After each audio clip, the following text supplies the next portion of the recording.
So you're thinking about buying a house. That's wonderful. I have over 20 years experience in real estate, over half my life really, and today I want to share with you 5 tips you definitely need to consider before you buy a home. These are in no particular order. The first thing I want to talk about is credit. So you may have a stack of money and you don't need credit, or maybe you have a relative that's going to kind of help you buy a house. In that case, you probably don't need credit either, but most people do need credit, and here's the deal. You could always walk into the bank, talk to a lender, and they can pull your credit for you, tell you where you're at. Me personally, I'm more of a do-it-yourselfer, so I always pull mine by myself ahead of time so I know what I can make adjustments on and what I can improve on.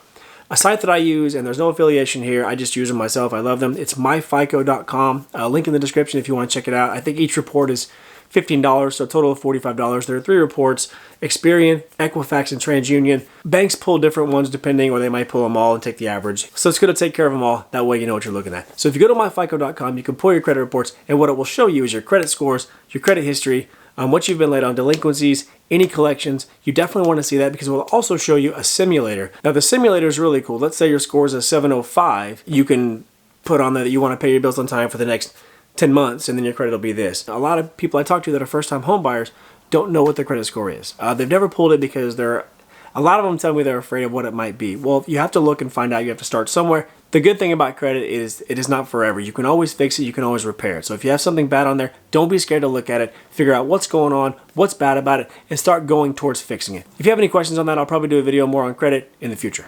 The next thing I want you to consider is your timeline. You always should have a timeline when planning a big purchase like this.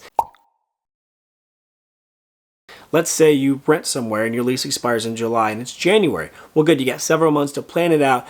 Look at your lease and see what the stipulations are.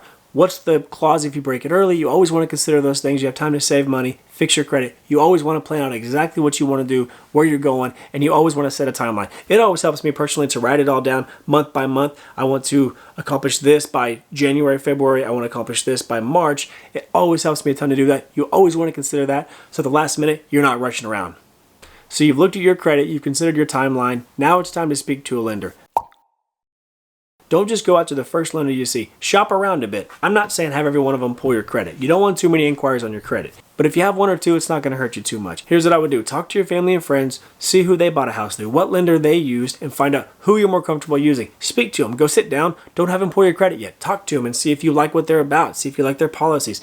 One thing to consider, very, very important thing to consider if you're a first-time home buyer, there are so many government programs out there. In fact, I closed a house last month. Guy got $15,000 towards closing costs. Basically, here's what happened. He had a 7-something credit score. He went in there, he brought $20 to closing. That's unheard of. That's the best program I've ever seen. So you owe it to yourself to shop around, find out the best program. Now the key is here. You want to find a grant, a government grant. Grants are free. You don't pay them back. If you find some sort of down payment assistance, make sure it's a grant. Make sure, because a lot of banks, they'll offer you down payment assistance, but they'll up your interest rate as well. So make sure it's a grant. That's not going to affect your interest rate.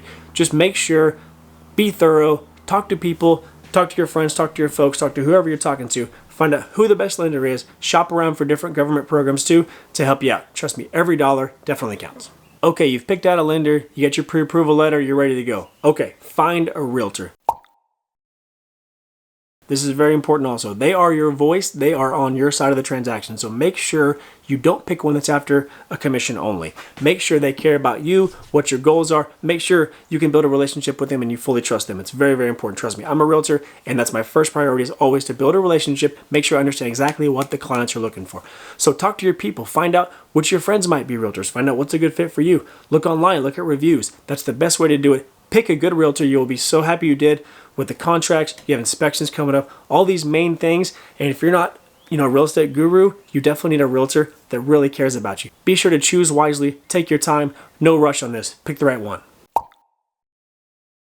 Okay, this is the best part. So you fixed your credit, you figured out your timeline, you've chosen your lender, you've chosen your realtor. Now it's time to start looking at houses. Look at houses, enjoy it, take pictures, make memories, do everything you can. You'll only buy your first house one time, guys. It is such a magical moment. The funnest part to me was when I submitted my first offer on a house. I was 21 years old. I submitted my first offer on the house and I couldn't sleep that night. I had butterflies and I was like, dude, are they gonna accept this? Are they gonna counter or whatever's gonna happen? It is the most magical thing. It really, really is. Guys, I wish you guys the best luck. Be sure to subscribe to the page. I'm going to come out with more stuff. I'm a realtor. I love real estate. It's a true passion of mine, and I'm here to help. So if you have any questions, please post away. I'm happy to help with anything, guys. Thank Thank you so much for watching. Be sure to subscribe. We'll see you soon.